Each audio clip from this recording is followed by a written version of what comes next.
Lorenzo Valdivia herraba una mula vieja en el corral cuando el animal pateó el poste y derramó el cubo de agua sobre la tierra caliza. No maldijo, recogió el cubo, lo llenó de nuevo en la pila y volvió a empezar, porque Lorenzo era de los hombres que no gastan energía en quejarse de lo que ya está derramado. El sol de Durango pegaba vertical sobre su espalda, ese sol blanco de las 2 de la tarde que aplana los contornos y hace que la sierra al fondo parezca pintada sobre el cielo. Fue Azabache el que lo detuvo. El caballo giró las orejas hacia el poniente y resopló con ese ruido corto y seco que no era miedo sino señal. Lorenzo soltó la mula, se limpió las manos en el pantalón y miró hacia los linderos de la propiedad. No vio nada distinto al matorral reseco, al huizache color herrumbre, a la barranca que cortaba la tierra como una vieja herida mal cerrada. Pero Azabache seguía mirando en esa dirección. Y a Lorenzo le había costado demasiado no hacer caso a las cosas que un buen caballo ve antes que los ojos humanos. Caminó hacia allá. Lo que encontró al fondo del predio, en el jacal de adobe que su padre había levantado en tiempos de la hacienda próspera y que nadie habitaba desde hacía más de 15 años, no era lo que esperaba encontrar. Ni siquiera sabía que esperaba encontrar algo, pero ahí estaba. Una mujer joven, sola, con una barriga de 8 meses, que se adivinaba incluso bajo el rebozo gastado con que intentaba cubrirse. Y Lorenzo Valdivia, que llevaba 11 años cargando la culpa de una hija que se fue sin que él peleara por retenerla, sintió que el suelo le fallaba debajo de los guaraches, porque Dios a veces no responde preguntas, a veces manda personas. Si crees que nunca es tarde para hacer lo que debiste haber hecho, suscríbete a Cuentos del Viejo Campo y activa la campana. Esta historia te va a llegar a un lugar que no esperabas. En el norte de México, durante los años que siguieron a la Revolución, cuando la tierra seguía siendo motivo de pleito, aunque los caudillos ya estuvieran muertos, las haciendas del estado de Durango vivían una época extraña. Ni el orden viejo del porfiriato, ni el orden nuevo de la reforma agraria habían terminado de cuajar. Las tierras cambiaban de mano, los hombres cambiaban de bando, y en medio de todo eso, algunas propiedades quedaban suspendidas en el tiempo, ni prósperas ni completamente abandonadas, como esperando una señal que no llegaba. La hacienda El Rincón del Olvido era de ese tipo. 400 hectáreas de tierra parda sobre la falda de la sierra, con pastizales que en temporada de lluvia se ponían verde oscuro, pero que en esta época del año crujían bajo las botas como papel viejo. Un casco de adobe y cantera labrada que el padre de Lorenzo había construido con los jornaleros de 3 generaciones, con portal ancho, patio central, donde antiguamente se apilaban costales de maíz, y un huerto que Rosario había llenado de bugambilias el primer año de casados. Bugambilias que seguían brotando cada primavera con una fidelidad que a Lorenzo le parecía casi una ofensa, porque la mujer que las plantó llevaba 11 años bajo tierra y las flores no parecían haberse enterado. Lorenzo tenía 41 años y vivía solo en esa vastedad desde hacía más tiempo del que le convenía contar. No era hombre que llamara la atención por su aspecto, aunque tampoco era hombre que pasara desapercibido. De estatura mediana, espalda ancha, de quien conoce el trabajo pesado desde chamaco, piel quemada de un color entre cobre y tabaco, bigote espeso que no recortaba con mucha frecuencia. Siempre usaba camisa de manta color crudo, ceñida al pecho con un cinturón de cuero viejo y un sombrero de fieltro gris que se había amoldado tan perfectamente a su cabeza que parecía parte de él, como las orejas o el ceño. Se quitaba el sombrero para saludar a la gente, porque su madre se lo había enseñado así, que hombre que no descubre la cabeza no merece que nadie lo escuche. Pero hacía tanto que no saludaba a nadie que el gesto se había vuelto un recuerdo muscular antes que un acto consciente. Don Evaristo Calderón llevaba 40 años en esa hacienda. Había llegado de chamaco con el abuelo de Lorenzo, se había quedado con el padre y se había quedado con él, no por costumbre, sino por esa especie de lealtad que los hombres del campo desarrollan hacia la tierra misma y que va más allá de quien la posea en un momento dado. Tenía 63 años. Era delgado como un hilo de agua en verano, con manos tan grandes y callosas que parecían hechas de otro material que el resto del cuerpo, y poseía la cualidad que solo tienen los viejos que han visto mucho sin perderse demasiado, la de decir cosas importantes con pocas palabras, en el momento exacto en que necesitan ser dichas. Evaristo no juzgaba a Lorenzo por su silencio, pero tampoco fingía que el silencio era buena señal. Cuando Lorenzo pasaba días enteros sin pronunciar más que monosílabos, Evaristo aparecía en el portal, se sentaba en el equipal, tomaba su café con ambas manos y decía cosas como: «Caballo que se queda quieto mucho tiempo en el mismo lugar termina echando raíz, patrón, y árbol que echa raíz no puede ir a ningún lado». Lorenzo escuchaba, no respondía, y Evaristo se levantaba sin esperar respuesta porque sabía que ciertas semillas necesitan temporada larga antes de germinar. La verdad que Lorenzo cargaba era una verdad de esas que no se comparte en la cantina ni se confiesa fácil en el atrio de la iglesia. La cargaba adentro, en el lugar exacto donde el pecho se junta con el estómago. Ese lugar donde el peso físico y el peso moral se confunden y duelen igual. Se había casado con Rosario Montalvo a los 27 años, en la capilla de Santa Cruz del Desierto, con mariachi de 4 piezas y mole que hizo la mamá de ella con chiles que había guardado desde la cosecha anterior. Rosario era mujer de esas que convierten cualquier espacio en algo habitable. No era pregonera de su carácter, no hacía escándalo de su alegría. Simplemente estaba presente con una plenitud que llenaba los cuartos sin que uno se diera cuenta de cómo. Puso macetas en el portal, aprendió a tostar el café en comal de barro, cantaba canciones de su tierra mientras amasaba, y cuando Estrella nació, el año siguiente del matrimonio, la hacienda entera pareció encontrar para qué existía. Estrella era chiquita y decidida. Tenía los ojos oscuros y grandes de la madre y la terquedad callada del padre. Y Lorenzo, cuando la cargó por primera vez, recién nacida, todavía rojita y arrugada y chillando con unos pulmones que no correspondían a su tamaño, sintió un amor que no sabía que cabía en el pecho humano, un amor que dolía de tan pesado, un amor que hacía que la vida anterior, toda la vida anterior, pareciera un borrador. Pero el campo da y el campo quita, y quien vive pegado a la tierra sabe que no sirve de nada preguntarle razones a lo que viene del cielo. Cuando Estrella tenía 4 años, una fiebre mala recorrió los ranchos de la sierra.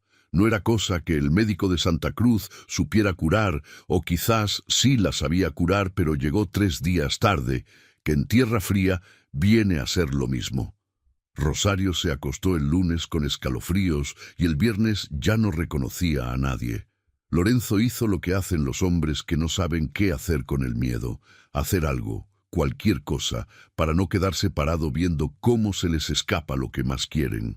Trajo agua del manantial, preparó las medicinas que le dijeron en el pueblo, no durmió 4 noches seguidas, le habló al oído, le rezó a la Virgen de Guadalupe con la misma fe desesperada del que sabe que está pidiendo un milagro, pero pide igual.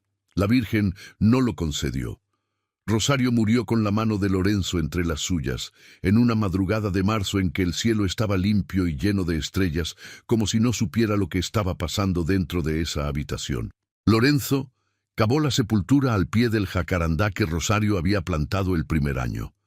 Insistió en hacerlo solo, porque no quería que ninguna otra mano tocara esa tierra. Y cuando echó la última palada y se quedó parado frente al montículo de tierra fresca con el sombrero en la mano, algo se fracturó en él de un modo que no tiene nombre en español ni en ningún otro idioma que él conociera. No fue un rompimiento ruidoso, fue silencioso, profundo, como cuando se rompe una viga maestra que nadie ve pero que sostiene todo lo demás, y la estructura entera empieza a ceder.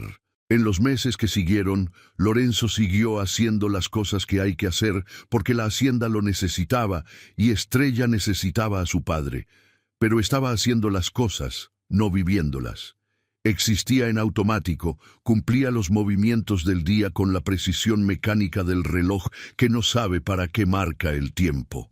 Y por dentro, todo era una oscuridad que no era tristeza exactamente, era ausencia. Como cuarto sin luz, no porque la apagaron, sino porque la bombilla se fundió, y nadie tiene ganas de levantarse a cambiarla. Estrella crecía y cuanto más crecía, más se parecía a Rosario. El mismo modo de inclinar la cabeza cuando escuchaba algo con atención. El mismo gesto de llevarse la trenza a la boca cuando pensaba. Y cada vez que Lorenzo la miraba, veía a la mujer que había perdido, y la distancia entre ver a la hija y ver el recuerdo de la madre se hacía cada vez más corta hasta que se confundían, y el dolor era tan grande que él hacía la cosa más cobarde que un padre puede hacer. Empezó a alejarse, no de golpe, no con intención. Fue poco a poco, como cuando uno suelta una cuerda sin darse cuenta. Primero los abrazos que se volvieron más raros, luego las conversaciones que se acortaron, luego las noches en que Lorenzo se quedaba en el portal mirando la sierra, mientras Estrella dormía sola en el cuarto que Rosario había decorado con muñecas de trapo y un zarape de colores. Don Evaristo notaba. Los mozos de la hacienda notaban, hasta los perros parecían notar, porque se acostaban del lado de Estrella en vez del de Lorenzo, como si eligieran dónde había más calor. Y Estrella, que tenía 6 años y era más lista de lo que su edad suponía, notaba que su papá estaba ahí, pero también no estaba, que su cuerpo ocupaba el espacio, pero que alguna parte esencial de él andaba en otro lugar que ella no podía alcanzar. Cuando Estrella cumplió 8 años, llegó a la hacienda doña Carmen Montalvo. Era la madre de Rosario, mujer de hueso duro y carácter más duro todavía, que vivía en la ciudad de Durango y que nunca había terminado de aceptar que su hija se hubiera ido a vivir en un rancho perdido de la sierra. Vino con una propuesta que en realidad era una sentencia. Dijo que Estrella necesitaba escuela, convivencia, una mujer que la cuidara como había que cuidar a una niña, porque Lorenzo, con todo el respeto que le merecía, no estaba pudiendo. Y lo peor fue que Lorenzo supo que tenía razón. Lo supo cuando vio a Estrella jugando sola en el patio, hablándole a los guajolotes porque no había niños de su edad con quien conversar. Y entendió que esa niña merecía más que un padre que no podía mirarla sin sentir que el mundo le quedaba chico. Entonces dejó ir a Estrella. No peleó, no imploró, no intentó ninguna de las cosas que un padre que ama a su hija debería haber intentado. Se quedó parado en el portal mientras la camioneta de doña Carmen se llevaba a su hija por el camino de las cruces. Y Estrella lo miraba por la ventanilla trasera con esos ojos enormes que eran iguales a los de su madre. Y Lorenzo sintió que se moría por segunda vez en 11 años. Los años que siguieron pasaron del modo en que pasan los años para quien no tiene razón de contarlos. Lorenzo trabajó la tierra, mantuvo el ganado, conservó la hacienda en pie más por inercia que por voluntad.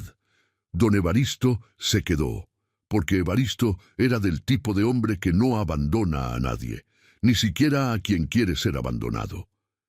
La hacienda fue encogiéndose, no en hectáreas, sino en vida. Cuartos cerrados, macetas vacías en el portal donde Rosario ponía flores, y el cuarto de Estrella, ese cuarto con zarape de colores y muñecas de trapo que Lorenzo había cosido con sus propias manos torpes, cerrado con llave. Nadie entraba, nadie tocaba nada. Era un santuario de la culpa, un lugar donde Lorenzo guardaba todo lo que no tenía valentía de enfrentar. Nunca escribió a Estrella. Nunca mandó recado, nunca fue a Durango a verla, porque cada vez que pensaba en hacerlo, la vergüenza le ganaba a la saudade, y la vergüenza de un padre que falló es quizás la cosa más pesada que existe en este mundo. Evaristo intentaba, Aparecía de vez en cuando con papel y tinta, los dejaba sobre la mesa del comedor sin decir nada, como quien deja leña junto a una chimenea apagada. Lorenzo miraba el papel, miraba la tinta y guardaba todo en el cajón del aparador, que fue llenándose de hojas en blanco y de palabras que nunca encontraron la salida. Fue una tarde de octubre, con el calor todavía pegando, aunque ya debería haber cedido, y el cielo de ese amarillo intenso que solo tiene el norte antes de que lleguen los nortes, cuando Lorenzo decidió cabalgar hasta los linderos del poniente. No había razón especial. Lo hacía de vez en cuando, más para gastar el tiempo que por necesidad. Azabache caminaba despacio con ese paso conocedor de caballo, que sabe a dónde va, aunque el jinete no lo sepa del todo. Y Lorenzo iba con el pensamiento en otro lado, tan lejos de ese cuerpo y de esa tierra que casi no notó cuando llegó al viejo jacal de adobe que quedaba en el extremo de la propiedad, pegado al lindero con el cerro. El jacal llevaba más de 15 años sin habitarse. El techo de tejamanil estaba cedido en dos partes. Las paredes de adobe tenían grietas que las lluvias de años habían ido ensanchando, y el huizache había crecido alrededor, como queriendo tragarse la construcción entera. Lorenzo ya iba a pasar de largo cuando vio la ropa. Era poca cosa. Un vestido lavado y un paño claro, tendido sobre un pedazo de alambre amarrado entre dos varas clavadas en la tierra al costado del jacal. El tipo de tendedero improvisado que solo hace quien piensa quedarse, porque nadie tiende ropa donde no va a dormir. Lorenzo paró a Azabache y se quedó mirando un rato, tratando de entender. Desmontó despacio, amarró al caballo en un mezquite y caminó hasta la puerta del jacal. La puerta estaba recargada, no cerrada. La empujó con cuidado, se quitó el sombrero por instinto y lo que vio adentro le quitó el piso de debajo de los pies. Era una muchacha joven. No debía tener más de 22 años, tal vez menos. Estaba sentada en el suelo de tierra apisonada, recargada en la pared, con un rebozo delgado sobre las piernas. Usaba un vestido de percal azul deslavado, lleno de remiendos, con los pies descalzos y sucios de polvo de la sierra. Su cabello negro estaba recogido en una trenza que se había ido deshaciendo hasta dejar mechas sueltas enmarcando una cara delgada, de pómulos altos, con esa especie de hermosura que no necesita arreglarse porque está hecha de hueso y de determinación. Estaba embarazada, muy embarazada. La barriga redonda se marcaba claramente contra el tela del vestido y ella la sostenía con las dos manos, como quien carga la cosa más valiosa del mundo y al mismo tiempo la más frágil. Cuando lo vio en la puerta, sus ojos se abrieron del modo en que Lorenzo conocía bien. Era miedo puro, ese miedo que pone rígido el cuerpo y acelera el corazón y hace calcular en fracciones de segundo si es mejor correr o quedarse quieta y rezar para que no pase nada. Ella se encogió contra la pared, cubriendo la barriga con los brazos, haciéndose chiquita como si pudiera desaparecer dentro de sí misma. Lorenzo sintió una opresión en el pecho que no sentía desde hacía años. No era lástima, era algo más hondo, más viejo, como si alguna parte de él que llevaba dormida demasiado tiempo hubiera recibido un sacudón brusco. Levantó las dos manos despacio, mostrando que no cargaba nada. Se quedó en el marco de la puerta sin avanzar ni un paso y habló con la voz más quieta que pudo sacar. Esa voz que usaba con el ganado asustado, con cualquier criatura que necesitara entender que no corría peligro. Dijo que se llamaba Lorenzo, que esa tierra era suya, pero que ella no tenía nada que temer, que no le iba a pasar nada. La muchacha no respondió. Lo miraba con esos ojos oscuros que eran al mismo tiempo jóvenes y demasiado viejos. Ojos que ya habían visto lo que ninguna muchacha de esa edad debería haber visto. Lorenzo sintió el peso de cada palabra que pudiera decir. Iba a ser medida, juzgada, puesta en la balanza de alguien que había aprendido de la peor forma posible que las palabras de los hombres no siempre valen lo que cuestan. Miró alrededor del jacal. Vio un zarape raído en el rincón haciendo las veces de colchón. Vio unas tortillas duras envueltas en un trapo. Vio una jícara con agua que ya debería haberse cambiado. Vio la precariedad entera de esa existencia y sintió algo parecido a la rabia, no contra ella, sino contra el mundo que permitía que una mujer en su estado estuviera en ese estado, sola, en un jacal a punto de venirse abajo en medio de la sierra de Durango. Habló de nuevo, todavía en el marco, todavía con el sombrero en la mano. Dijo que tenía una casa cerca, con cuarto limpio, con comida, con agua fresca. Dijo que ella podía ir, que no quería nada a cambio, que era solo una cama mejor para ella y para el hijo que estaba por llegar. La muchacha habló por fin. Su voz salió baja y rasposa, como la de alguien que llevaba días hablando poco o nada. Dijo solo 2 palabras: no quiero. Y en esas 2 palabras había un mundo entero. Había historia, había dolor. Había una muralla construida ladrillo por ladrillo con cada decepción, cada mentira, cada mano extendida que después cobró un precio que ella no había querido pagar. Lorenzo lo entendió. No conocía los detalles porque no sabía nada de ella, pero entendió el sentimiento porque él mismo había construido murallas parecidas, aunque las suyas se hubieran levantado hacia adentro en vez de hacia afuera. Asintió despacio con la cabeza. Se puso el sombrero, miró una vez más a la barriga, sintió que la opresión en el pecho se hacía más grande y salió. Montó en azabache y volvió a la hacienda sin voltear a ver.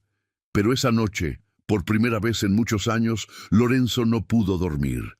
Se quedó acostado mirando las vigas del techo, pensando en esa muchacha, en esos ojos, en esa barriga, en ese no quiero que sonaba a grito disfrazado de susurro. Y pensó en Estrella. Pensó en cómo la había dejado irse sin pelear. Pensó en el cuarto cerrado con llave. Y pensó que quizás, solo quizás, Dios había puesto a esa muchacha en ese jacal no por accidente, sino como una pregunta que él llevaba años sin saber responder. A la mañana siguiente, antes del alba, Lorenzo llenó una canasta con lo que había: masa de maíz, frijoles, carne seca, una jarra de leche que Evaristo acababa de ordeñar y un zarape grueso que olía a guardado, pero que todavía calentar. Montó en azabache y fue al jacal.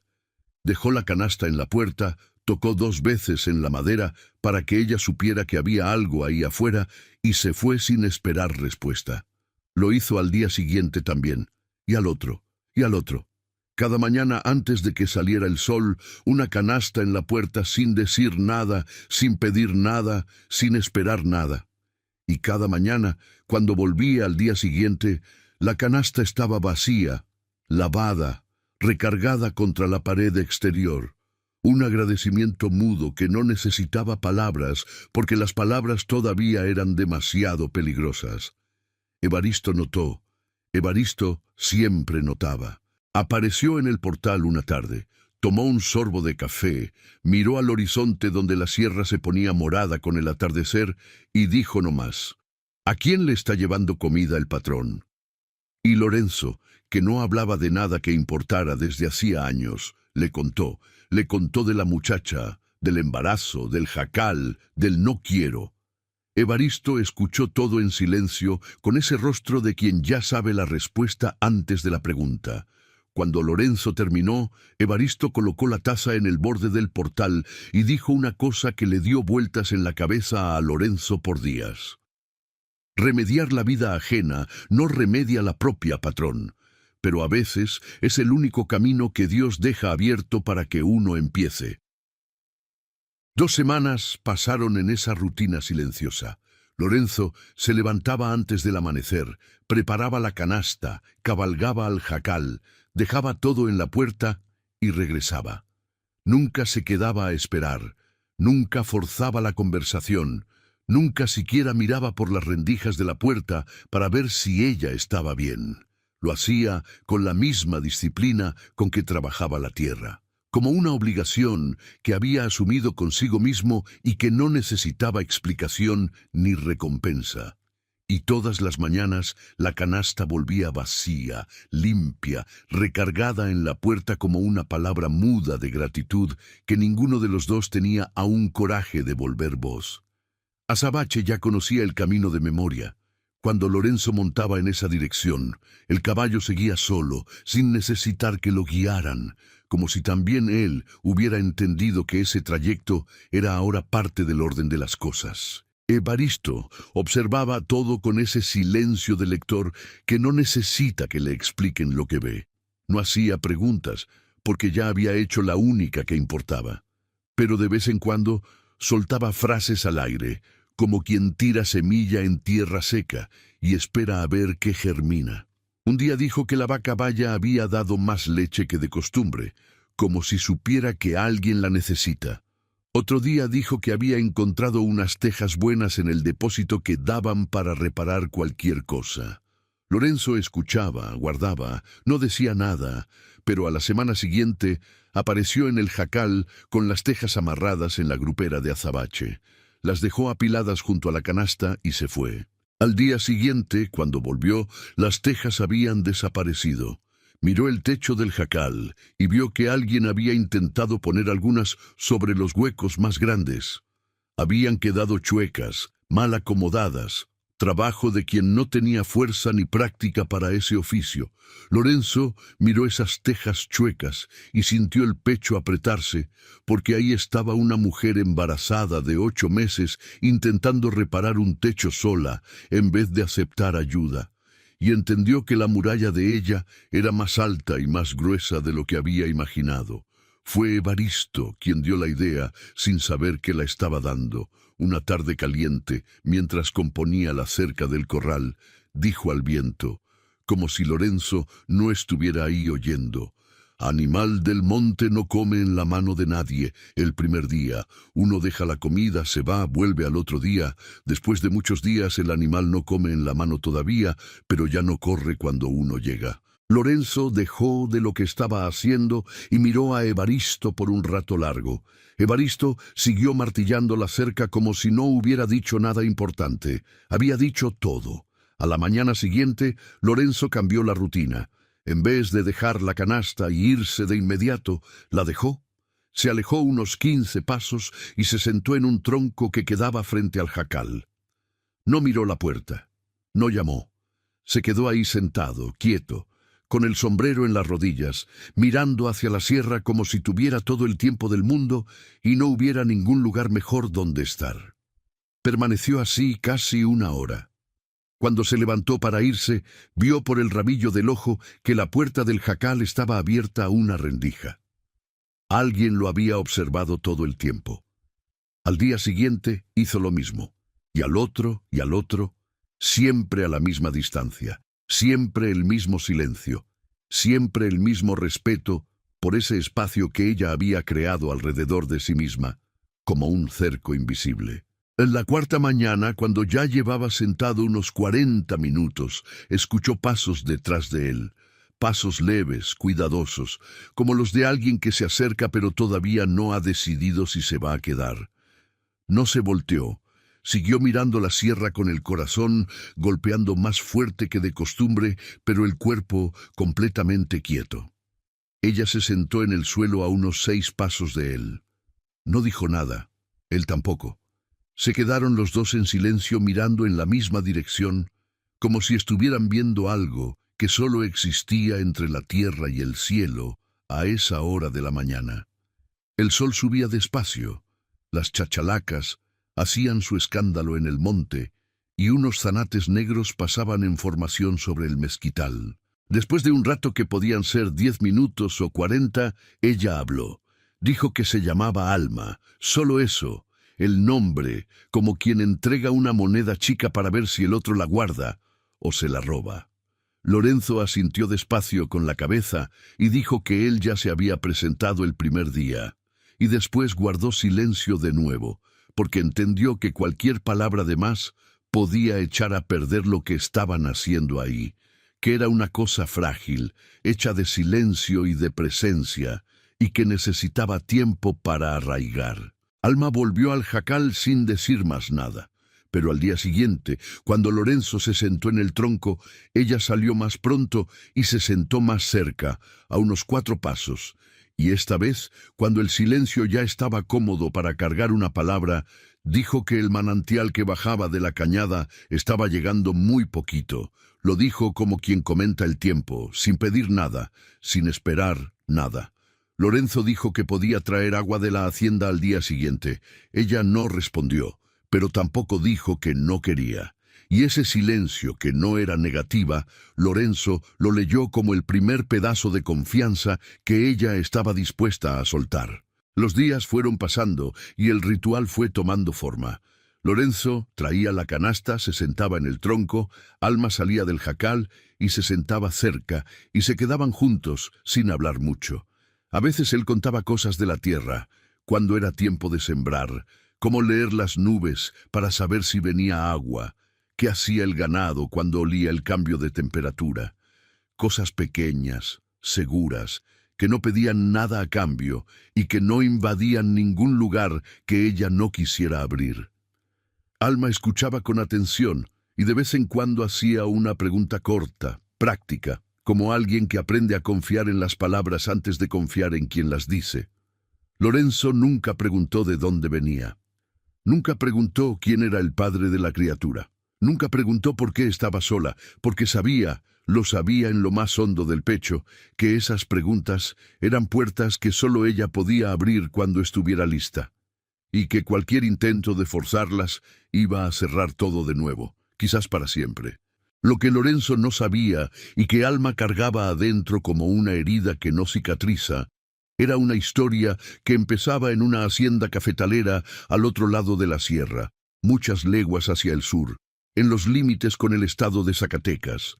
Alma Serrano había sido criada por su tía Gregoria, hermana de su madre, que murió en el parto. El padre era un hombre sin cara que nadie en la familia mencionaba, porque no merecía ser mencionado. Tía Gregoria era mujer dura, no por maldad, sino porque la vida la había hecho así antes de que ella pudiera aprender otro modo de ser. Crió a Alma con lo básico: comida en el plato, ropa en el cuerpo, techo sobre la cabeza, pero sin abrazo, sin caricia, sin ninguna de esas cosas que hacen que una criatura entienda que es querida. Cuando Gregoria murió de un mal del pecho que fue apagando la llama de a poco, Alma tenía 17 años, y ningún lugar en el mundo al que llamar suyo. Así llegó a la hacienda La Cumbre Vieja, propiedad de don Máximo Treviño. Trabajó en la cocina, lavó ropa, sirvió mesa, durmió en un cuartito del fondo que olía a humedad y que se encharcaba cuando llovía recio. Don Máximo era hombre de bienes y poca alma, de los que tratan a los peones como si fueran parte del mobiliario de la hacienda. Alma aprendió pronto a ser invisible, agachar la cabeza, no cruzar la mirada, hacer el trabajo y desaparecer. Era una vida chica, apretada, pero era una vida. Y entonces apareció Ignacio Treviño, el hijo menor del patrón. Ignacio tenía 26 años, sonrisa fácil, y ese tipo de encanto que los hijos de haciendas aprenden a usar desde chamaco como quien aprende a usar las espuelas, sin pensar, porque ya viene de fábrica. Reparó en Alma de una manera que le revolvió el estómago. Empezó a buscarla, a dejar detalles en su cuartito, a decirle cosas bonitas cuando no había nadie oyendo. Alma no era tonta. Sabía que aquello era peligroso, pero era la primera vez en su vida que alguien la hacía sentir que existía, que era vista, que importaba, y cuando uno nunca ha recibido nada, hasta la migaja parece banquete. Lo que vino después fue lo que siempre viene en ese tipo de historia. Ignacio la buscó, ella cedió, y cuando la barriga empezó a asomarse, la sonrisa fácil desapareció junto con las palabras bonitas. Alma le dijo primero a él, esperando que por lo menos una de las promesas susurradas en esos encuentros escondidos fuera verdadera. Ignacio se puso pálido, luego se puso enojado, y después dijo la frase que Alma no olvidaría jamás, que esa criatura no era suya, que ella debía haberse revolcado con otros, que él no iba a arruinar su vida por una sirvientita, que no sabía comportarse. Don Máximo se enteró al día siguiente, no porque Ignacio lo hubiera dicho, sino porque en hacienda de gente rica los secretos duran menos que el rocío, y don Máximo no se enojó con el hijo, se enojó con ella. Le mandó decir que agarrara sus cosas y se largara antes del anochecer, y que si intentaba echar cualquier historia sobre Ignacio, él se iba a encargar de que nadie en esa región le diera trabajo ni techo. Alma salió con la misma atada de ropa con que había llegado. La barriga ya se notaba, no tenía a dónde ir. Fueron semanas de caminar. Durmió en orillas de camino, en capillas abandonadas, en cualquier lugar que ofreciera un techo y algo de protección contra el sereno de la sierra. Comió lo que encontró, nopales, tunas, pedazos de tortilla que gente compasiva le daba cuando la veían pasar con cara de quien no ha dormido bien desde hace tiempo. El cuerpo dolía, los pies sangraban, y el miedo era una compañía constante que caminaba a su lado como sombra que no se va ni de noche.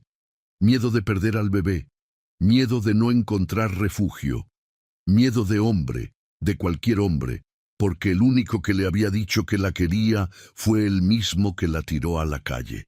Cuando encontró el jacal abandonado en las tierras de Lorenzo, era el fin de todo lo que aguantaba. Entró, se acostó en el suelo de tierra y lloró hasta que el sueño la venció.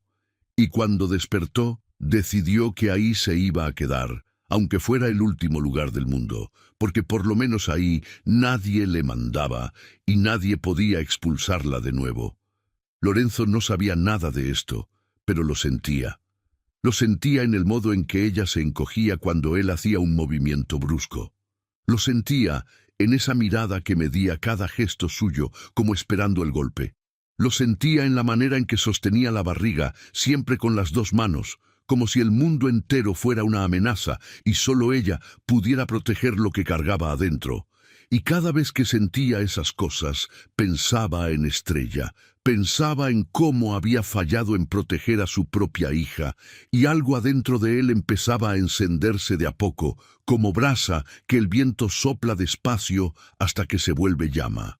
Una mañana, cuando ya llevaba casi un mes de canastas y silencios, Lorenzo llegó al jacal y encontró a Alma sentada afuera, recargada en la pared.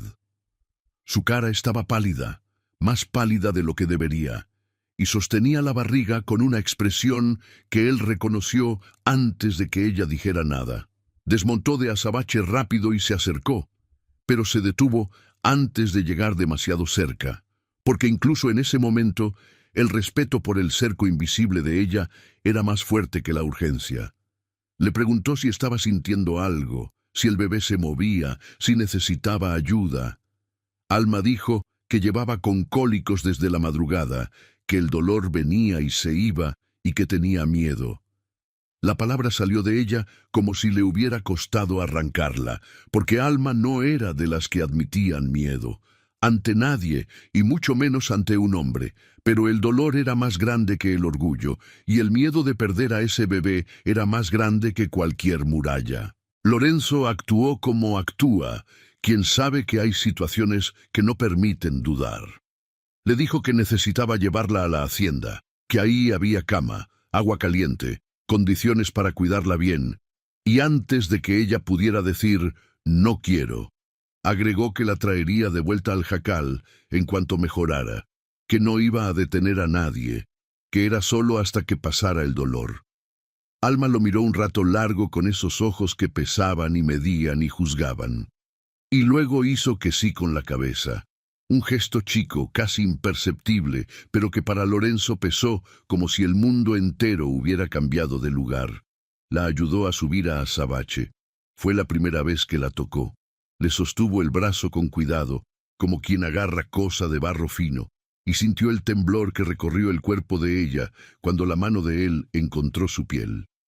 No era frío, era miedo, miedo del contacto, miedo de la cercanía, miedo de confiar en el tacto de otro ser humano después de todo lo que había vivido. Lorenzo llevó a Azabache de la rienda, caminando a pie al lado del caballo, tardando casi 1 hora en recorrer el trayecto que él solo hacía en 20 minutos.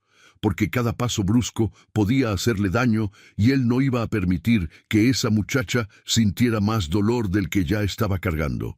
Cuando llegaron a la hacienda, Evaristo estaba en el portal, miró a Alma en el caballo, miró a Lorenzo llevando la rienda a pie, y no dijo nada. Entró a la casa y fue a preparar el cuarto de huéspedes, el que quedaba al fondo del corredor, lejos del cuarto de Lorenzo, porque Evaristo entendía de gente lo suficiente para saber que esa muchacha necesitaba distancia, tanto como necesitaba techo.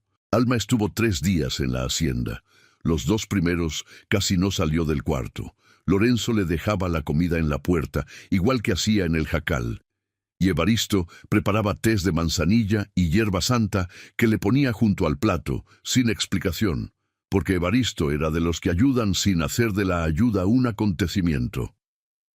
Los cólicos pasaron al segundo día.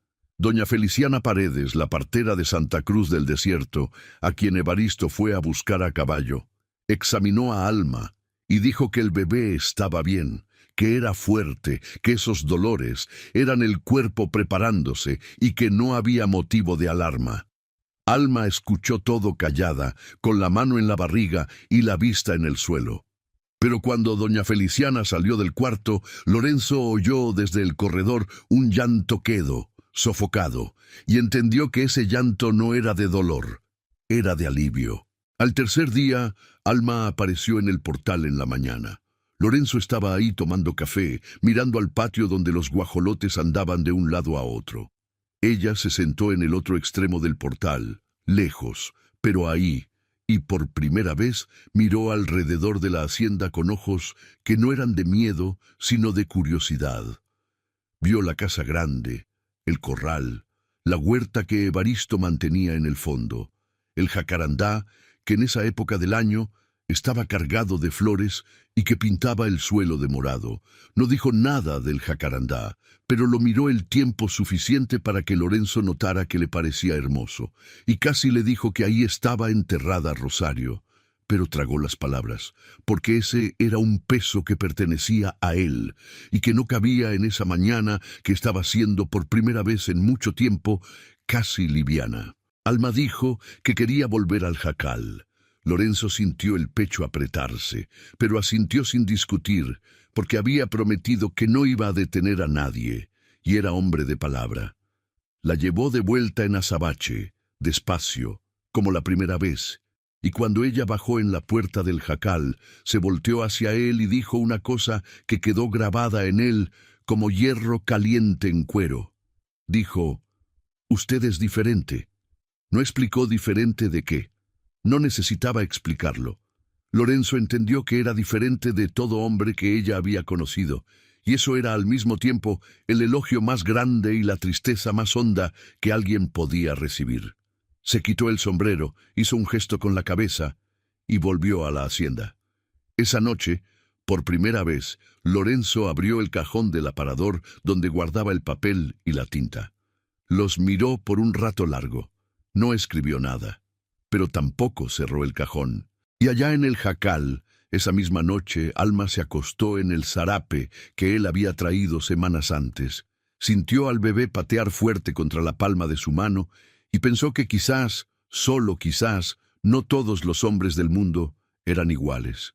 Era un pensamiento chiquito, frágil como brote de planta en tierra seca, pero estaba ahí. Y a veces es todo lo que Dios necesita para empezar a mover una historia. Las semanas que siguieron fueron de avances pequeños, que, vistos de lejos, parecían casi nada, pero que para quienes los vivían eran enormes, del tamaño de montaña. Alma continuó en el jacal porque era el lugar donde ella mandaba, donde nadie le daba órdenes y donde la puerta era suya para abrir o cerrar cuando quisiera, pero la hacienda de Lorenzo fue convirtiéndose en una presencia constante en su rutina, como el sol que sale todos los días por el mismo lado de la sierra, aunque uno no lo esté esperando.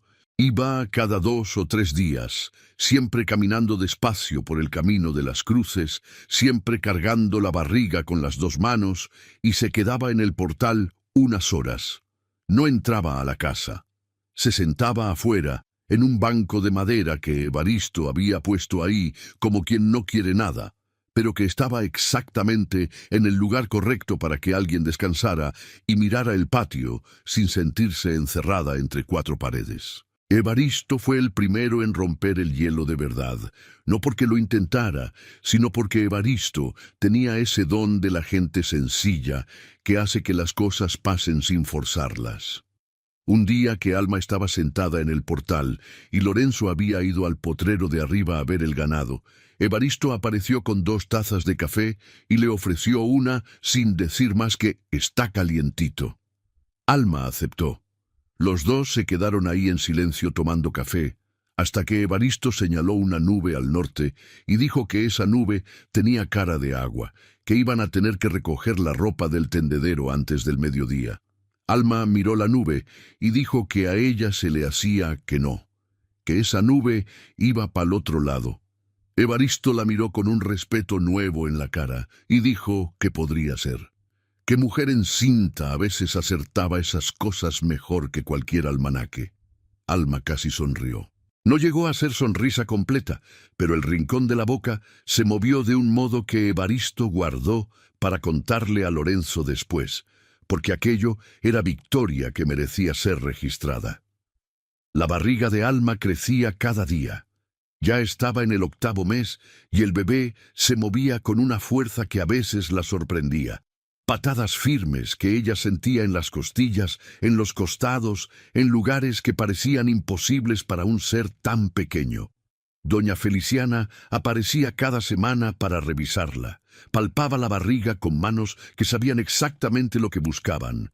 Ponía el oído y escuchaba el corazón del bebé con esa concentración de quien escucha algo sagrado. Después decía que todo iba bien, que el chamaco era fuerte, que iba a nacer grande.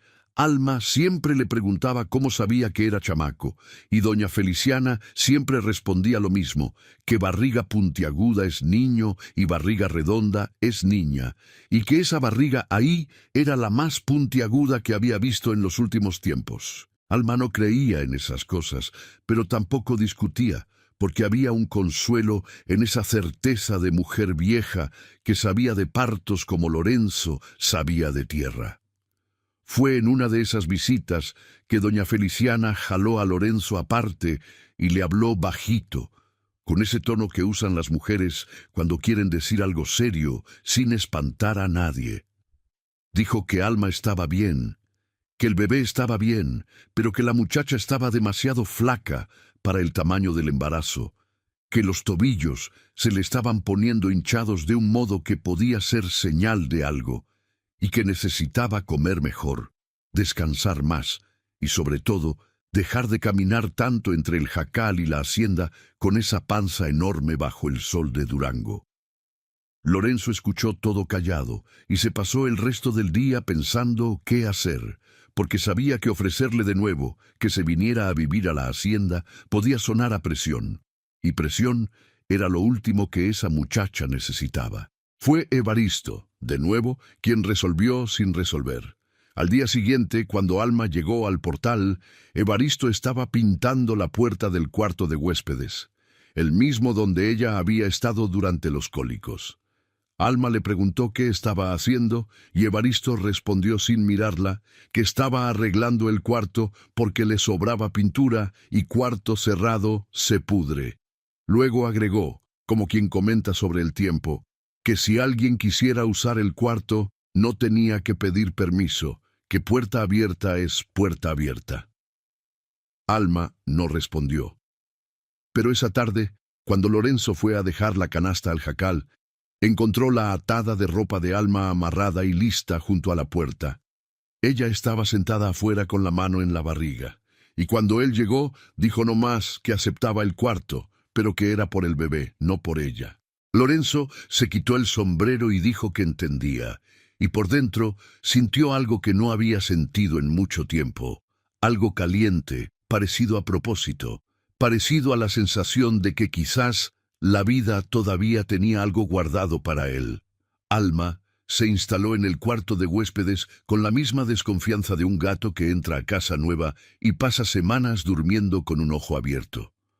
Los primeros días, Apenas salía del cuarto, comía adentro, dormía adentro, y cuando necesitaba agua o ir al baño, caminaba por la casa pegada a la pared, como queriendo ocupar el menor espacio posible. Lorenzo la dejó encontrar su propio ritmo. No tocaba la puerta, no jalaba conversación, no hacía nada que pudiera parecer invasión. Dejaba la comida en una charola en el corredor, y cuando volvía, la charola estaba vacía, siempre limpia, como en los tiempos del jacal. Evaristo actuaba igual.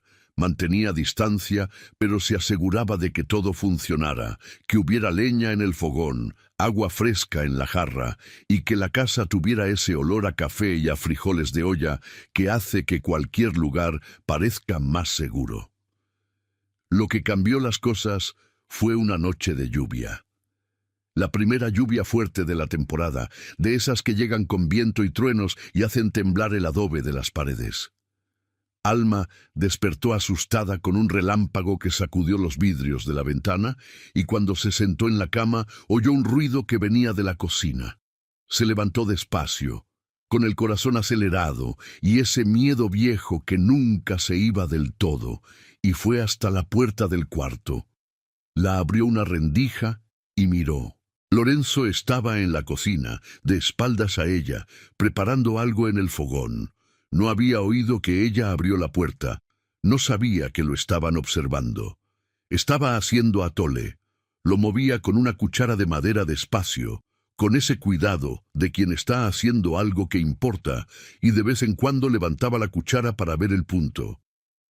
La luz del quinqué echaba sombras largas en su cara, y Alma notó algo que antes no había notado. Lorenzo estaba cansado. No el cansancio del que trabajó demasiado en un día, sino el cansancio del que lleva cargando peso demasiado tiempo. Tenía ojeras hondas, los hombros caídos, y había en él una tristeza que no era nueva. Era vieja, instalada, como si fuera parte de la estructura de su cuerpo igual que los huesos. Él se volteó y vio a Alma en la rendija de la puerta.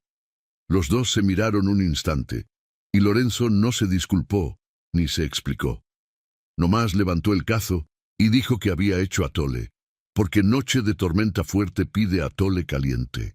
Alma salió del cuarto y se sentó en la mesa de la cocina.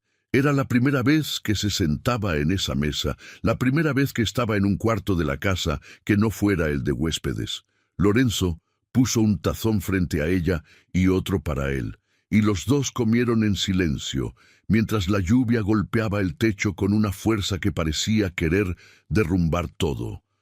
Pero el techo aguantaba porque Lorenzo había remendado cada teja, reforzado cada viga, sellado cada grieta que el tiempo había abierto, y esa casa, por más triste que fuera, era sólida como el dolor que la sostenía. Después del atole, Alma no regresó al cuarto.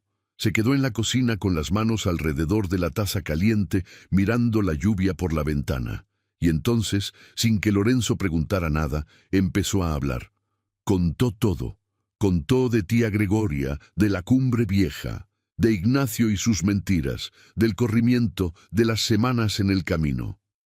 Habló bajito, sin emoción aparente, como quien cuenta una historia que le pasó a otra persona, porque era el único modo de poder decir esas cosas sin desbarrancarse. Lorenzo escuchó cada palabra sin interrumpir, sin hacer cara de lástima, sin intentar arreglar nada con frases bonitas. Solo escuchó con esa atención total de quien entiende que a veces el mayor regalo que uno puede darle a alguien es quedarse quieto y recibir el peso que la otra persona necesita soltar. Cuando Alma terminó, el silencio quedó pesado entre los dos, pero era un peso diferente. Era el peso de algo que había sido cargado demasiado tiempo y que por fin estaba en el suelo. Lorenzo la miró y dijo que lo sentía mucho.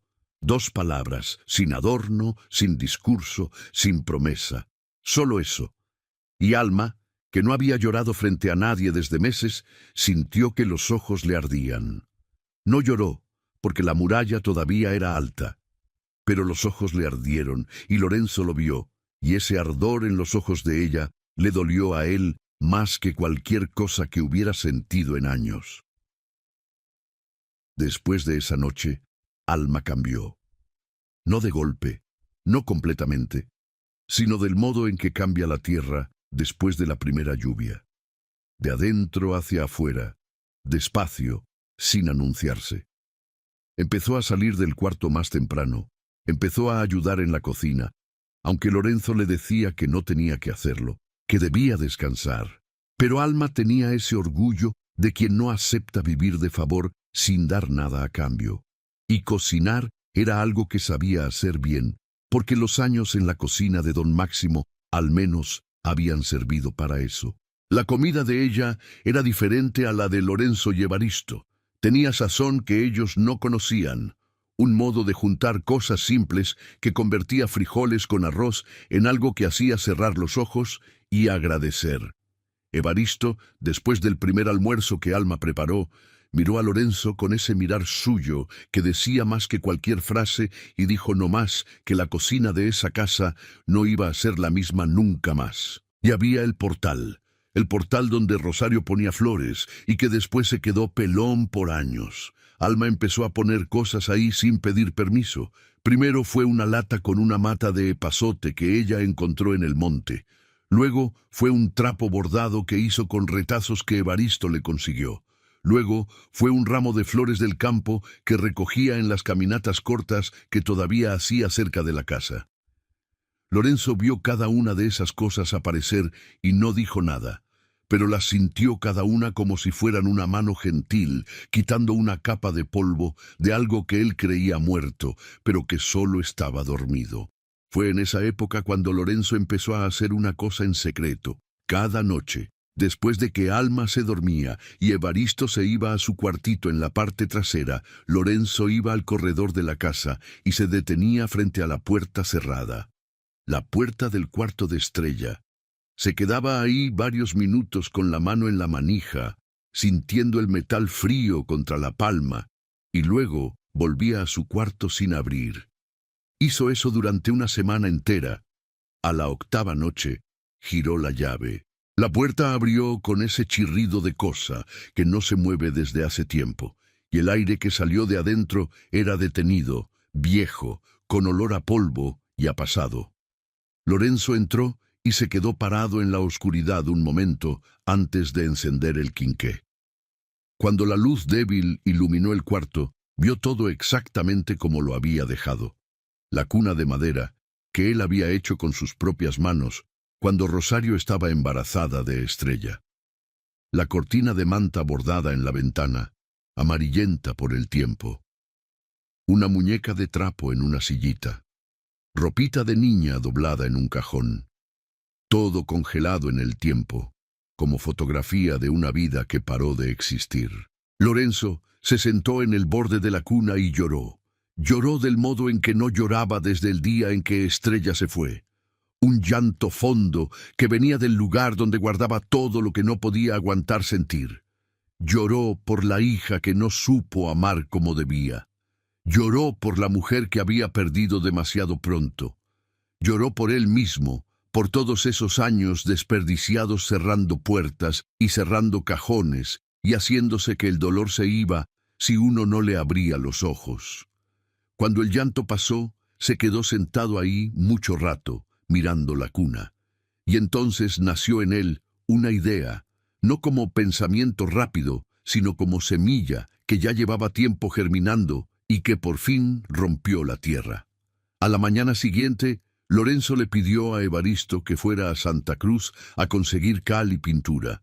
Evaristo lo miró hacia el corredor donde estaba la puerta del cuarto cerrado, y entendió todo sin que le explicaran nada. Fue y volvió ese mismo día. Y esa noche, después de que todos durmieron, Lorenzo empezó a trabajar. Limpió el cuarto de arriba abajo, sacó el polvo de las paredes, lavó el suelo de ladrillo, abrió la ventana para que entrara aire nuevo, sacó la ropa de Estrella del cajón y dobló cada prenda con cuidado, guardándola en un baúl que puso en el rincón. Conservó la cortina bordada porque era demasiado bonita para guardarla en un baúl, y la cuna, esa cuna que él mismo había construido con madera de pino de la sierra, la lijó. Le apretó las partes que el tiempo había aflojado, y la pintó de nuevo con esa misma pintura blanca que le habría gustado a Rosario.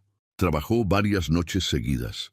Evaristo aparecía después de cenar y ayudaba sin hacer preguntas, sosteniendo el quinqué mientras Lorenzo pintaba, pasando las herramientas cuando las pedía, y de vez en cuando soltando una de esas frases suyas que parecían simples, pero que cargaban el peso del mundo. Una de esas noches dijo: «No está arreglando un cuarto, patrón, está arreglando una vida». Y Lorenzo paró de pintar por un momento, miró a Evaristo y asintió, porque era exactamente eso. Alma no sabía nada. La puerta del cuarto quedaba cerrada de día y Lorenzo trabajaba solo de noche. Pero ella estaba notando otras cosas. Notaba que Lorenzo estaba diferente, más liviano, como si un peso que cargaba en los hombros hubiera disminuido un poco. Notaba que la miraba de una manera que ya no era solo preocupación, era otra cosa, una cosa que ella no podía nombrar, pero que hacía que el pecho le calentara de un modo que la asustaba. Y notaba que el modo en que él se quitaba el sombrero cuando se acercaba a ella, ese gesto viejo de respeto, había ganado algo nuevo, una suavidad que no estaba ahí al principio, como si el gesto hubiera dejado de ser educación y se hubiera vuelto cariño. Una tarde en que el sol ya estaba bajo y el cielo tenía ese color de naranja quemado que solo el norte de México puede pintar, Alma estaba en el portal cuando vio polvo en el camino de las cruces. Dos hombres a caballo viniendo en dirección a la hacienda. Su cuerpo entero se heló. Antes de ver las caras, antes de oír ninguna voz, lo supo con ese instinto de quien ya fue cazada y reconoce el ruido de los cazadores antes de que lleguen. Se levantó del banco con dificultad y entró a la casa con pasos rápidos, sosteniendo la barriga con las dos manos. Lorenzo estaba en el corral y también vio el polvo. Vio a Alma entrar a la casa con prisa. Vio el miedo en su cuerpo, porque el miedo tiene una forma, una manera de cambiar cómo la gente se mueve, y él ya había visto esa forma demasiadas veces para no reconocerla. Los dos hombres pararon frente al portón de la hacienda. Eran sujetos grandes, de sombrero negro, montados en caballos bien cuidados que no eran de gente pobre. Uno preguntó en voz alta si ahí era la propiedad del señor Lorenzo Valdivia. Lorenzo caminó hasta el portón, sin apurarse, con ese andar de hacendado que conoce cada palmo de su tierra y que no se intimida con visita que no fue invitada. Dijo que era él. El hombre explicó que venían de parte de don Máximo Treviño, que tenían información de que una muchacha que había trabajado en la Cumbre Vieja andaba por la región y que el patrón quería resolver el asunto de manera discreta. La palabra discreta salió de la boca del hombre con el peso de una amenaza que no necesitaba decirse para entenderse. Lorenzo escuchó todo con la cara cerrada, sin mover un músculo. Luego miró al hombre que hablaba, luego al otro que callaba sentado en su caballo, y dijo que en su propiedad quien resolvía las cosas era él, y que cualquier asunto que necesitara resolverse se iba a resolver en sus términos, en su tiempo. Dijo que no conocía a ningún Treviño y que no tenía compromisos con gente que mandaba recados en vez de venir personalmente. Y dijo, con una voz que no era alta pero que cortaba el aire como machete, que si esos dos caballeros no estaban fuera de su propiedad antes de que el sol tocara la sierra, iban a descubrir que hacendero solitario no significa hacendero manso. Los hombres se miraron entre sí. Había algo en los ojos de Lorenzo que no era fanfarronería, sino certeza. El tipo de certeza que viene de quien no tiene nada más que perder, y que por eso mismo es peligroso de verdad. El que hablaba jaló las riendas del caballo, escupió en el suelo y dijo que don Máximo iba a saber de esto. Lorenzo respondió que podía mandar al patrón entero si quería, que ahí iba a estar esperando. Los dos se fueron por el mismo camino de las cruces por donde habían llegado, levantando polvo, y Lorenzo se quedó parado junto al portón hasta que desaparecieron completamente en el horizonte. Cuando entró a la casa, encontró a Alma en el corredor, recargada en la pared, temblando. Su cara estaba mojada de lágrimas que no había podido contener. Sostenía la barriga con una fuerza que tenía los dedos blancos. Dijo con la voz partida que se iba a ir, que no quería traerle problemas, que don Máximo era gente peligrosa y que ella no valía el pleito que iba a venir. Lorenzo se detuvo frente a ella y se quitó el sombrero como siempre, y la miró con una mirada que tenía todo adentro. El dolor de haber perdido a Rosario, la culpa de haber dejado ir a Estrella, los años de soledad, y esa cosa nueva que había nacido en el pecho que ya no podía negar.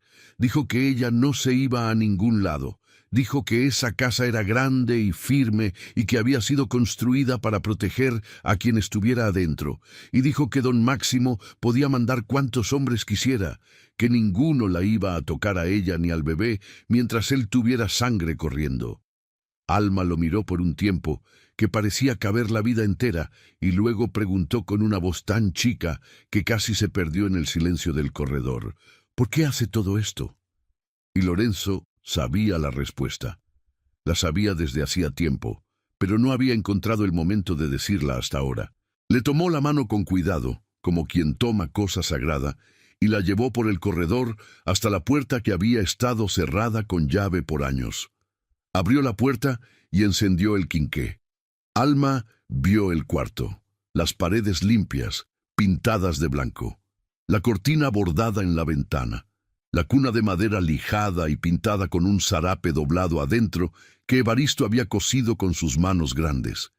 Vio y entendió que eso no era un cuarto cualquiera.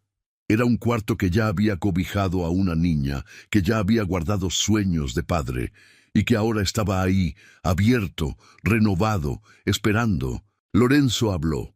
Dijo que ese cuarto había sido de su hija Estrella. Dijo que Estrella se había ido hacía años y que él no había peleado para quedarse con ella. Dijo que había cerrado ese cuarto porque no aguantaba mirar la cuna vacía y recordar todo lo que había hecho mal.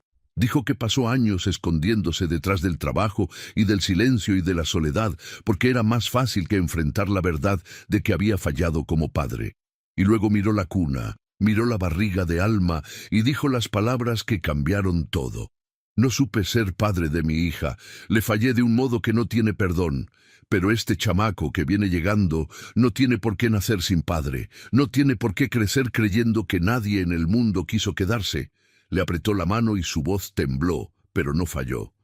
Si usted me lo permite, yo puedo ser el padre, no por obligación, no por lástima, porque quiero.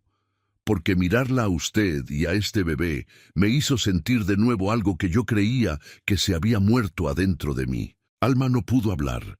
Las lágrimas vinieron con una fuerza que ella no pudo contener, un llanto que venía del fondo del lugar donde guardaba todo lo que había tragado desde el día en que Ignacio la tiró al camino.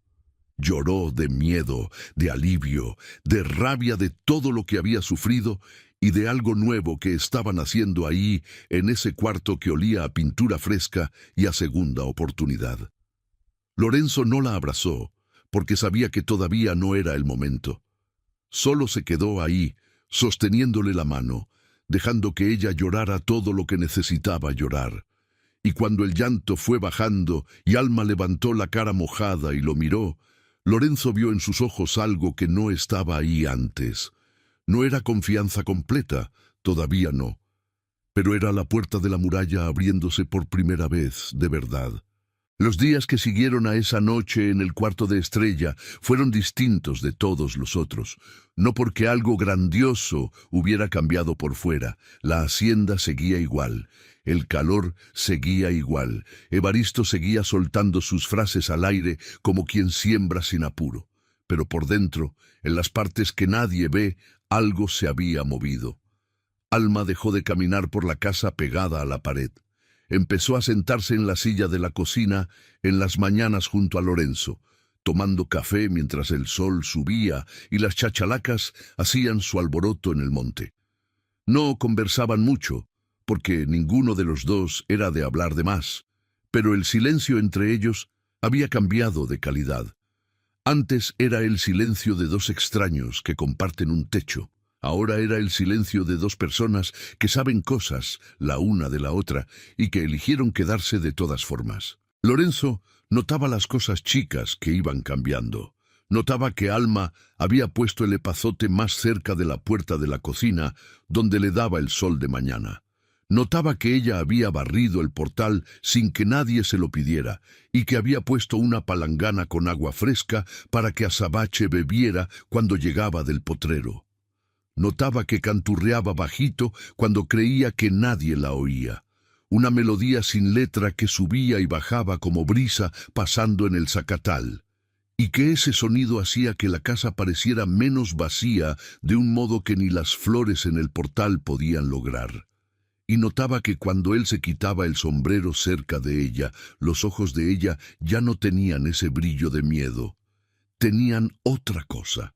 Una cosa tibia que él no se atrevía a nombrar, porque nombrar las cosas es el primer paso para aferrarse a ellas. Y Lorenzo todavía le tenía miedo a aferrarse. La amenaza de don Máximo no volvió en forma de hombres a caballo, pero quedó flotando como nube negra que uno no sabe si va a tronar o si va a pasar. Lorenzo, que no era hombre de quedarse esperando que el problema llegara solo, tomó providencias a su manera. Fue a Santa Cruz del Desierto, habló con gente que conocía, contó la situación sin dar más detalles de los necesarios, porque en tierra de campo la palabra de un hacendero honesto todavía vale algo.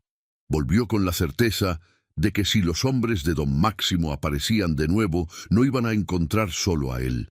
Vecinos con quienes apenas se saludaba desde hacía años habían dicho que estaban al pendiente, que camino vigilado es camino seguro, y que patrón que manda gente armada a tierras ajenas no es patrón que merece respeto.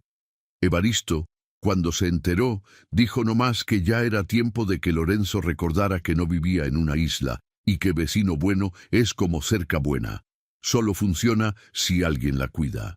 Alma supo de las providencias sin que nadie le contara, porque mujer que ha vivido en el peligro aprende a leer las señales. Y las señales estaban todas ahí. El rifle que apareció colgado en la pared de la sala, limpio y cargado. El perro que Evaristo trajo de un rancho vecino, animal grande y atento, que dormía en el portal y se levantaba con cualquier ruido extraño. El modo en que Lorenzo empezó a cerrar el portón de la hacienda al anochecer, cosa que nunca había hecho antes. Alma vio todo eso y entendió que ese hombre se estaba preparando para un pleito que no era suyo, por una mujer que no era suya, por un bebé que no era suyo. Y ese entendimiento fue lo que finalmente derrumbó el último pedazo de muralla que ella todavía mantenía en pie. Una tarde en que el calor había dado tregua y una brisa fresca bajaba del lado de la sierra, Alma salió de la casa y caminó hasta el jacarandá.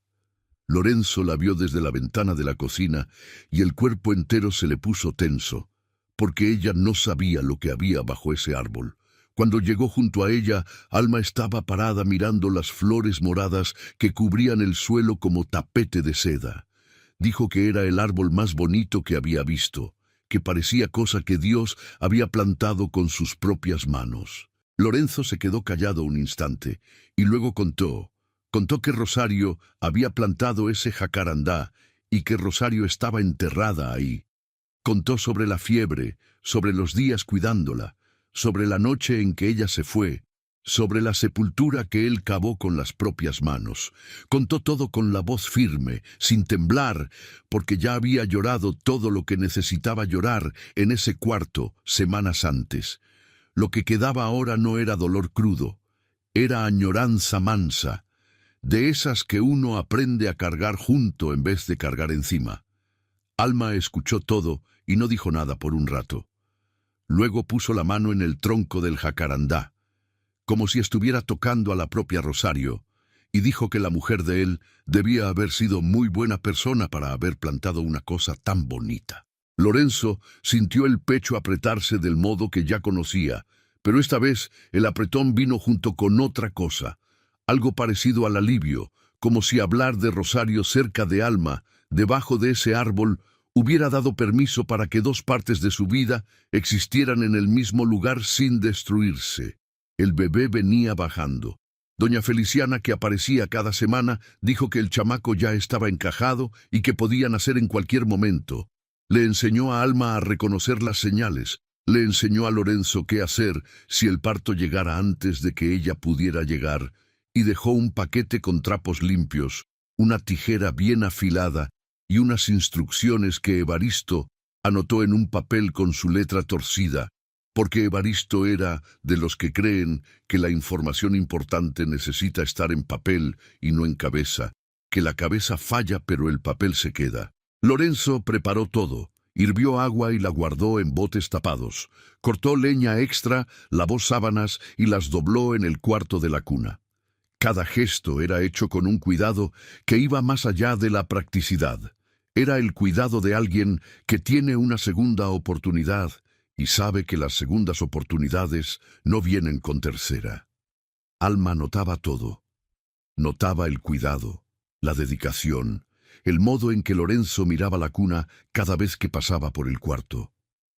Una mirada que mezclaba pasado y futuro, del modo que ella entendía, porque ella también miraba su propia barriga con la misma mezcla de miedo y de esperanza.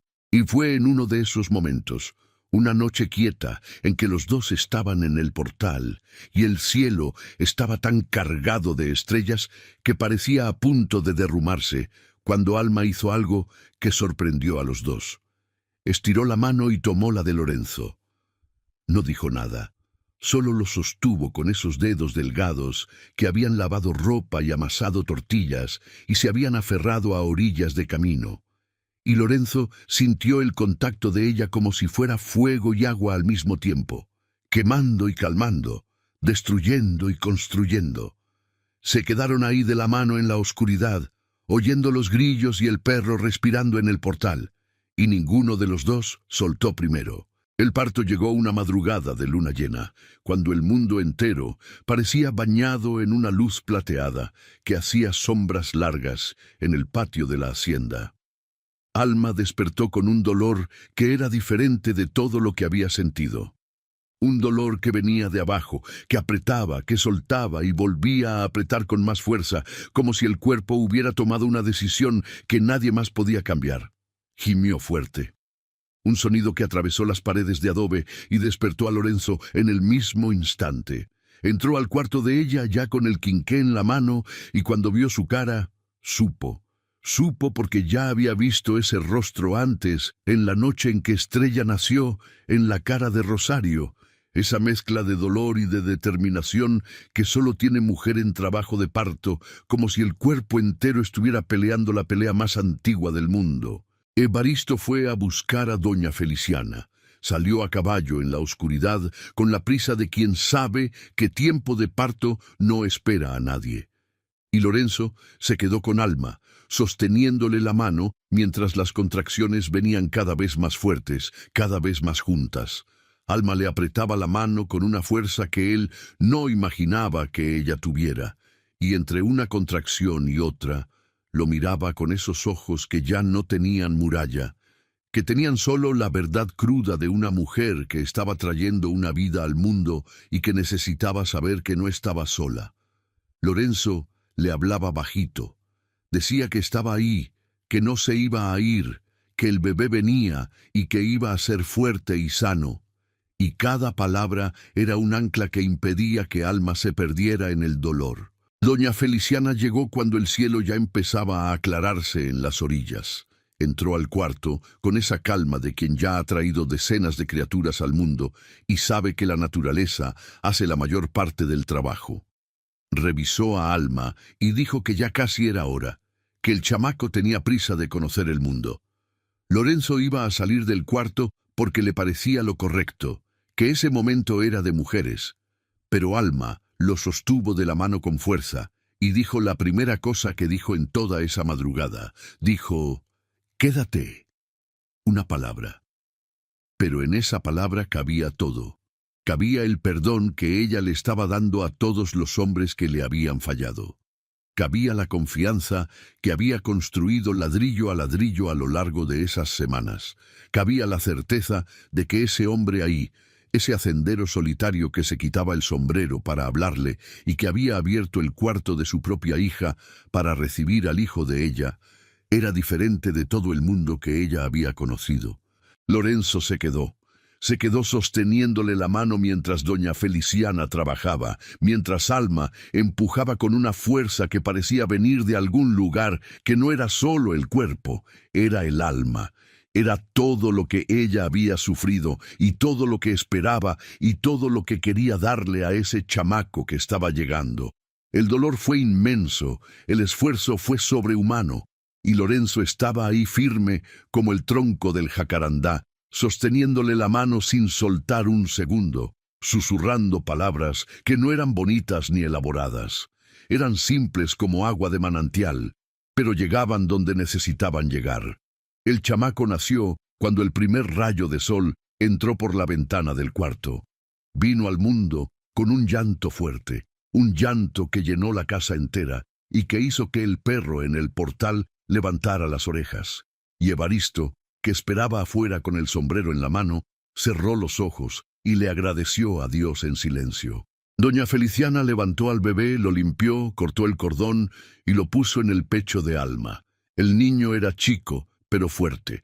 Tenía los ojos cerrados, los puños apretados y esa cara de recién nacido, que es al mismo tiempo la cosa más extraña y más bonita que existe. Alma miró a su hijo y lloró. No de dolor, no de miedo, no de tristeza. Lloró del modo en que la gente llora cuando la vida, después de pegar tanto, por fin entrega algo que hace que todo valga la pena. Doña Feliciana miró a Lorenzo, que estaba de pie junto a la cama con la cara mojada de lágrimas, que ni siquiera había notado que caían. La vieja partera sonrió y preguntó, como preguntaba en todo parto que atendía, si ese era el padre. Lorenzo miró a Alma, Alma lo miró a él, y en esa mirada hubo una conversación entera que no necesitó palabras. Lorenzo dijo que sí. Lo dijo con la voz embargada, lo dijo con el pecho lleno, lo dijo con la certeza de quien sabe que ser padre no es de sangre, es de elección, es de estar presente, es de sostener la mano cuando el dolor viene y no soltar cuando el dolor se va. Doña Feliciana asintió y dijo que el chamaco tenía suerte, porque padre que llora en el parto es padre que quiere de verdad.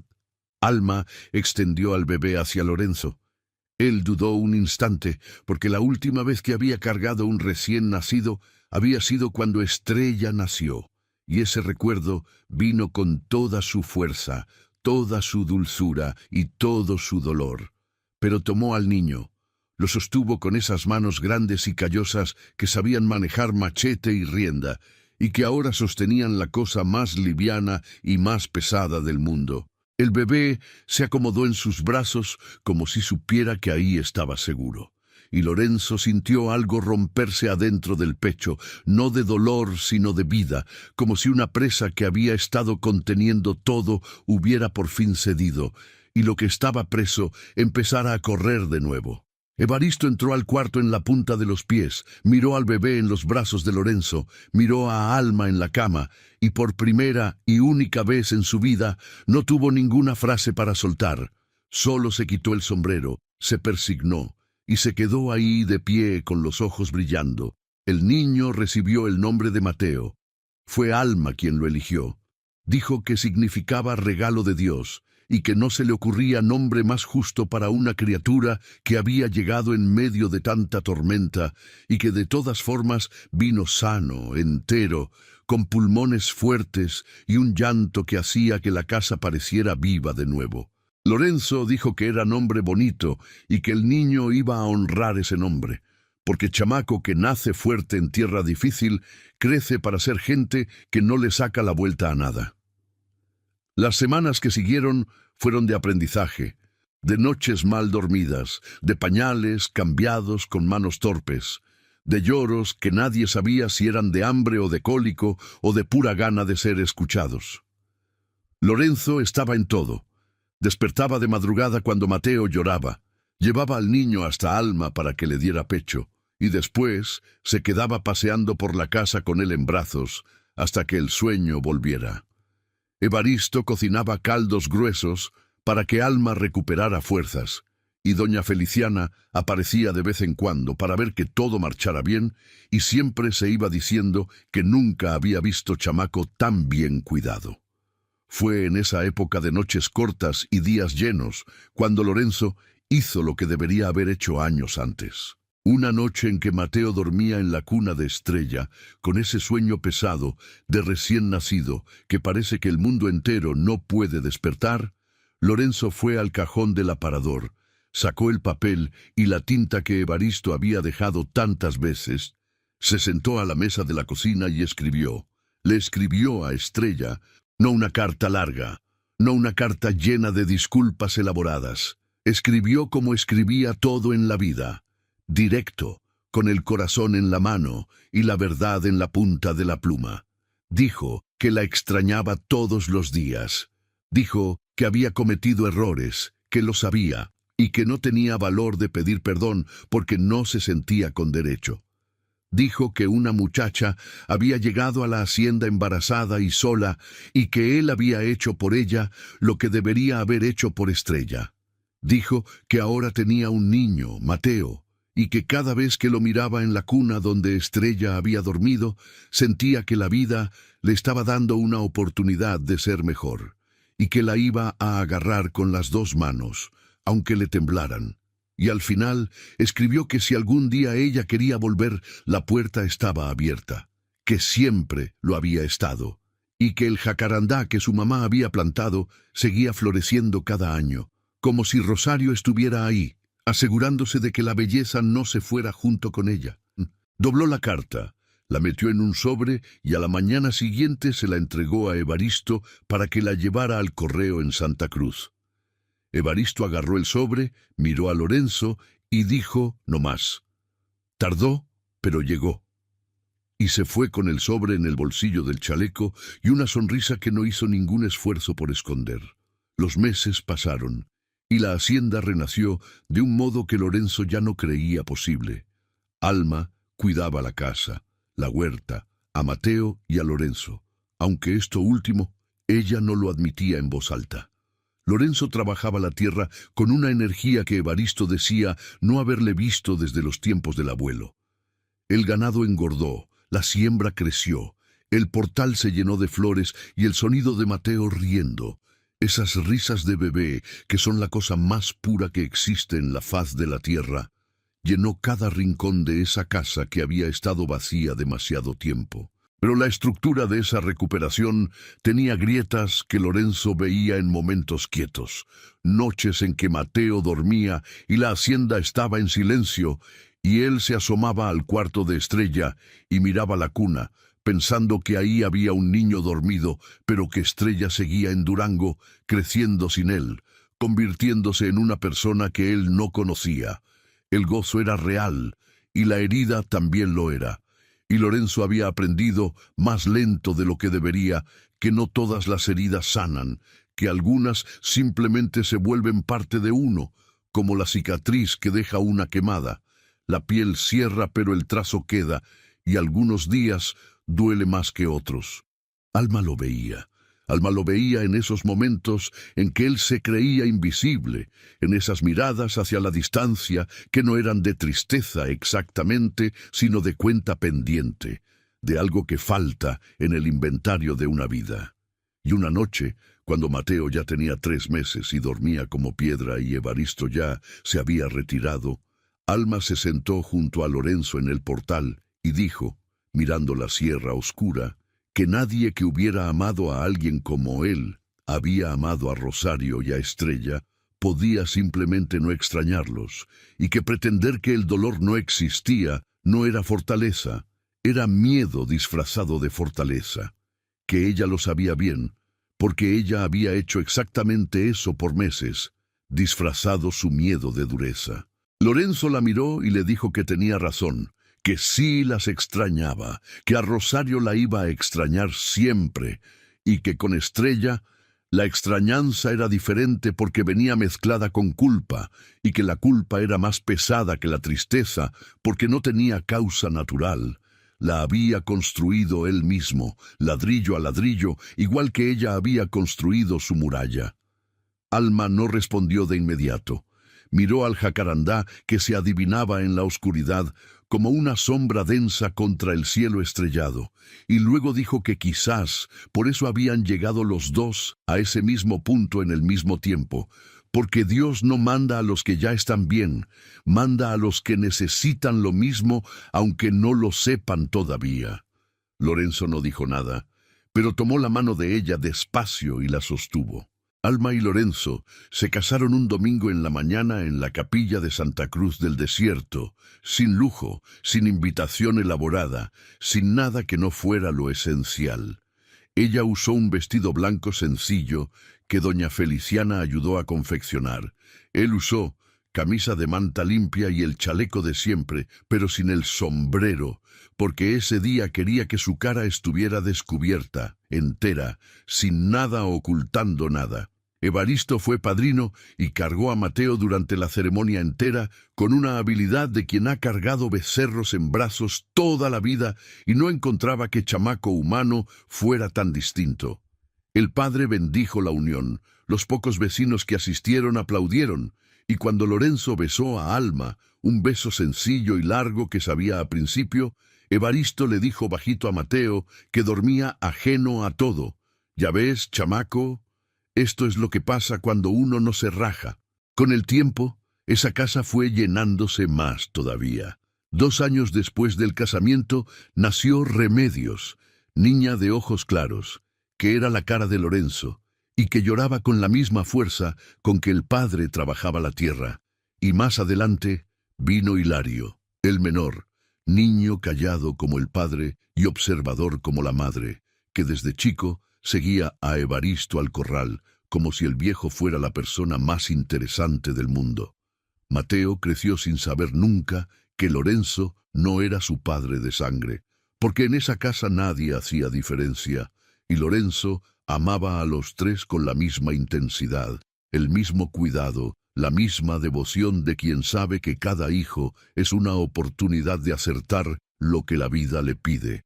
La carta de Estrella llegó un jueves en la tarde, 4 meses después de la boda. Evaristo la trajo de Santa Cruz, junto con los mandados de la semana, y se la entregó a Lorenzo en el portal sin decir nada, porque sabía que ese momento era sagrado y que las palabras iban a estorbar. Lorenzo miró el sobre por un rato largo, con las manos temblando de un modo que no podía controlar. Alma apareció en la puerta de la cocina con Mateo en brazos, vio el sobre, vio la cara de Lorenzo y entendió. Se sentó junto a él en el banco del portal y le puso la mano en la rodilla. Porque a veces uno no necesita palabras, necesita saber que hay alguien ahí. Lorenzo abrió la carta. La letra de Estrella era fina, delicada, diferente de todo lo que él conocía. Y se dio cuenta de que su hija había crecido, se había vuelto una persona que él no conocía, que tenía una caligrafía, un modo de expresarse, una vida entera que él había perdido. Estrella escribía que había recibido la carta y que había llorado al leerla. Escribía que por mucho tiempo le había tenido rabia, una rabia de niña que no entiende por qué el papá la dejó ir sin pelear, pero que con el tiempo la rabia fue convirtiéndose en otra cosa, una añoranza mezclada con una pregunta que nunca había tenido respuesta, y que ahora, leyendo las palabras de él, la pregunta por fin tenía respuesta. Escribía que quería conocer a Mateo, que quería ver la hacienda de nuevo, que quería ver el jacarandá de su mamá y que quería ver a su papá si él todavía quería ser visto. Lorenzo no pudo terminar de leer la primera vez. Tuvo que parar, respirar, dejar que las lágrimas pasaran y luego volver. Alma se quedó junto a él todo el tiempo con Mateo dormido en el regazo. Y cuando Lorenzo terminó de leer y levantó la cara, ella vio en él algo que no había visto antes. Vio paz. No la paz de quien resolvió todo, porque no todo se resuelve, sino la paz de quien por fin dejó de correr de su propia vida y aceptó que equivocarse es parte y que empezar de nuevo es un derecho que Dios le da a cualquiera, aunque uno sienta que no lo merece. Pero la paz tenía textura.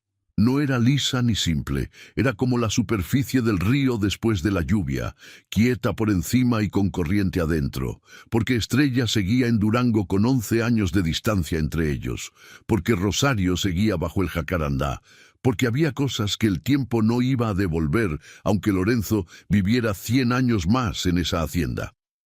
El final de ese capítulo no era un cierre limpio, era una apertura difícil, con cicatriz y todo. Lorenzo dobló la carta, la guardó en el bolsillo del chaleco junto al pecho y miró a Alma y a Mateo. Miró la hacienda alrededor, el portal con flores, el patio donde el perro dormía al sol, el jacarandá que brillaba al fondo como una promesa que se cumple cada año, y entendió que la vida no está hecha de las cosas que uno planea, sino de las que aparecen en el camino cuando ya uno había dejado de planear. Una muchacha embarazada en un jacal abandonado, un bebé que nace en una madrugada de luna llena, una carta que llega un jueves en la tarde, una segunda oportunidad que nadie pidió, pero que Dios entregó de todas formas porque Dios es así, terco en la bondad, insistente en la esperanza y paciente con los hijos que tardan en entender que merecen ser amados. Y también porque Dios sabe que sanar no es olvidar lo que dolió, es aprender a cargarlo sin que aplaste, que la alegría no reemplaza al dolor, lo acompaña, que se puede florar el domingo en el atrio de la capilla y extrañar a los ausentes en la misma tarde, y que ambas cosas son verdad al mismo tiempo. Evaristo apareció en el portal al final de esa tarde, tomó su café, miró al horizonte donde el sol ya se estaba bajando detrás de la sierra y dijo la última frase que necesitaba ser dicha. Dijo: «Esta hacienda estuvo callada mucho tiempo, patrón. Ahora hasta el viento que pasa por aquí parece que viene silbando», y venía.